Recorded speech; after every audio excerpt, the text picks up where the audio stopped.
The Irish countryside, usually so alive with the sound of birdsong and the bleating of sheep, was unnervingly quiet. Siobhan clutched her son, Finn, a little closer, his tiny hand cold and clammy in hers. He hadn't been himself lately. His laughter, once the sweetest music to her ears, now sounded hollow, devoid of joy. Finn's eyes, once bright and curious, were now dark pools, reflecting a wisdom no child his age should possess. They seemed to follow her every move, making her skin crawl with an unseen fear. The once familiar features of her son now seemed grotesque, twisted into a mockery of childhood innocence. Siobhan tried to shake off the feeling, telling herself it was just the stress.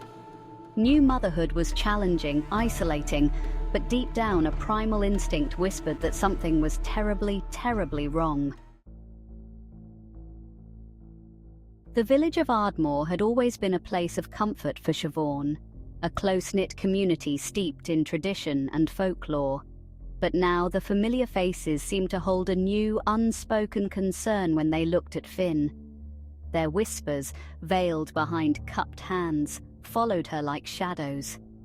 The old women at the market, their faces etched with the wisdom of generations, avoided her gaze. When she tried to catch their eye, they would quickly look away, muttering prayers under their breath.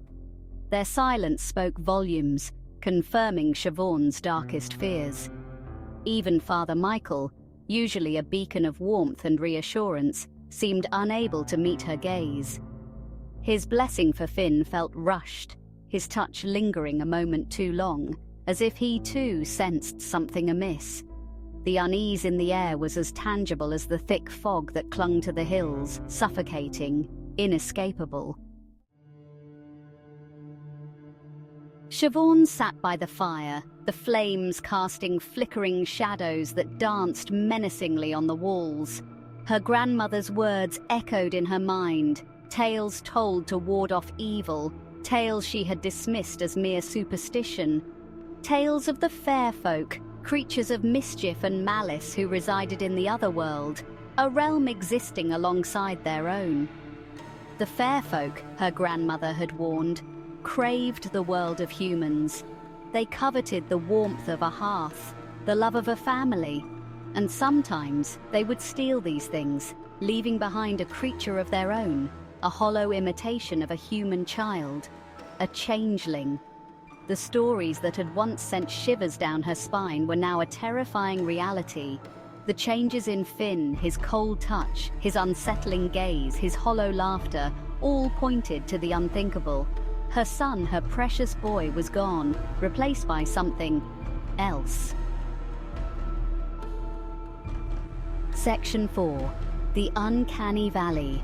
The days that followed were a blur of fear and desperation. Sleep offered no escape, only nightmares of twisted creatures with eyes like black pits. The baby monitor crackled with strange guttural sounds emanating from Finn's room.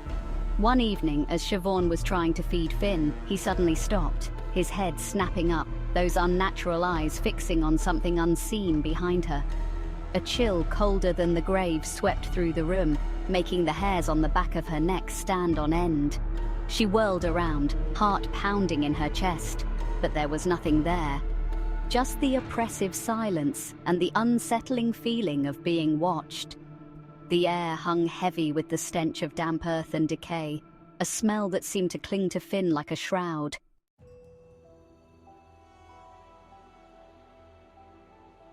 Section 5. Midnight Hour. Driven to the edge, fueled by a mother's primal instinct, Siobhan sought out the village elder, old Maggie. Maggie, it was whispered, possessed the sight, the ability to see beyond the veil of the human world. Her cottage, nestled at the edge of the woods, was shrouded in an eerie silence. Inside, the air was thick with the scent of herbs and incense. Maggie sat hunched over a cauldron, her face a roadmap of wrinkles, her eyes milky with age. She listened intently as Siobhan, her voice hoarse with terror, poured out her heart. "The fair folk," Maggie rasped, her voice like dry leaves rustling in the wind. They've taken what's yours. But there's a way, a ritual at the old stone circle under the hunter's moon. Her words trailed off, leaving Siobhan clinging to a sliver of hope. Section 6. A mother's love, a creature's ire. The night of the hunter's moon arrived, cloaked in a silence so profound it felt heavy, expectant. A blanket of fog rolled in, obscuring the path to the ancient stone circle. Each step towards the circle felt like walking into the jaws of some unknown beast. Following Maggie's instructions, Siobhan built a pyre at the base of the central stone. The changeling, disguised as Finn, writhed in her arms, its cries echoing through the silent night.